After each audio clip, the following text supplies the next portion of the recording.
O Supremo Tribunal Federal decidiu que não é mais crime porte... Como é que é, Cris? Decidiu ontem, muito bem, decidiu ontem que não é mais crime porte de maconha para consumo próprio. O que falta diferenciar agora é o que é usuário e o que é traficante.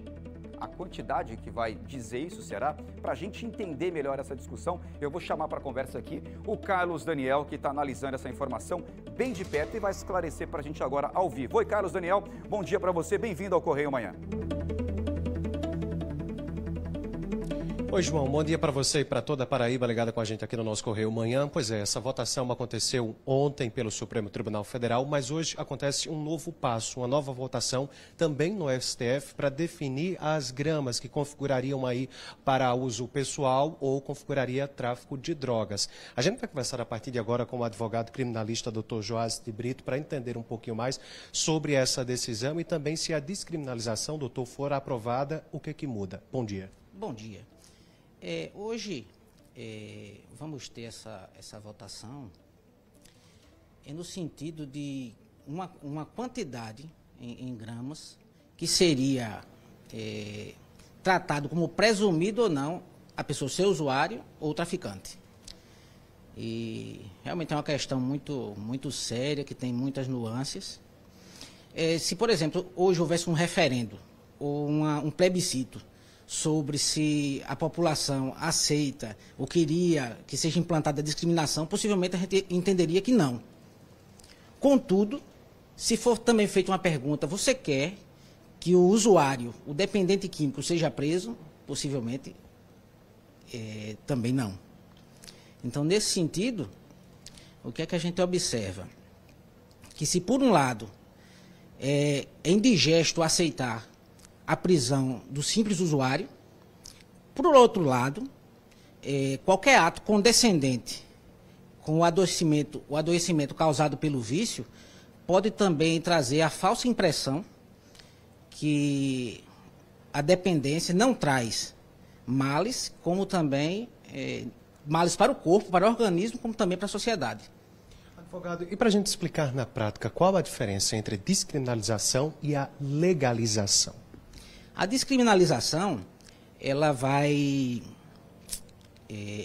no caso a conduta, ela não se torna legal, sabe? Ela não se torna legal. Contudo, não vai ter uma pena de prisão, né?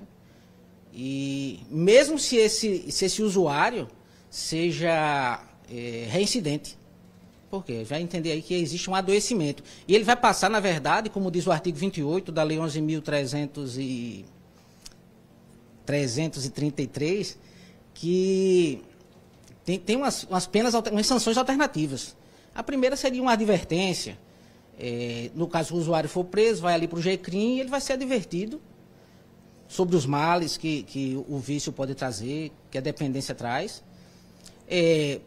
Segundo, poderia, que a ideia não será mais essa, a questão do serviço comunitário. E terceiro, encaminhar essa pessoa, o usuário, né, para fazer um tratamento. E a gente observa o seguinte, que até a própria OMS entende essa questão de dependência como um adoecimento. É uma doença séria, uma doença pública séria. Então, nesse sentido, eu acredito que a competência para descriminalizar, na verdade, é uma competência privativa da União. E esse debate, que é um debate muito sério, deveria ter sido começado lá, porque é quem faz as leis. Então, nesse sentido, eu achei mais coerente o voto do Zanini,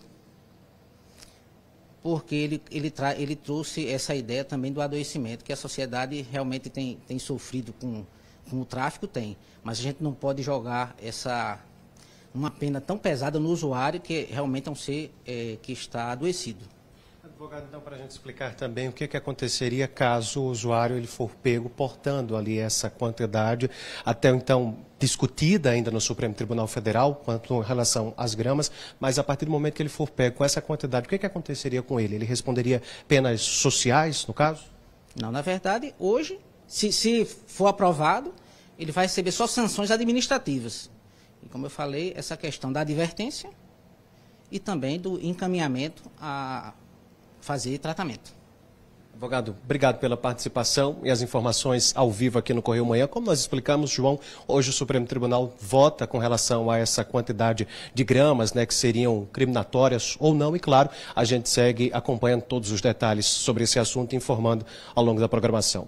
Eu volto contigo. Muito bem, Carlos. Então, hoje deve rolar mais uma sessão para poder definir os critérios. Obrigado, viu, Carlos? Agradeço aí o doutor também. Portanto, na prática, a conduta não deve se tornar legal, mas não será mais tratada como crime, não acarretando efeitos penais. A gente vai acompanhar. Como eu disse, o Carlos também, mais uma sessão vai ser realizada hoje para definir, portanto, os critérios, para definir aí, né, o que é usuário, o que é traficante, a gente vai ficar de olho.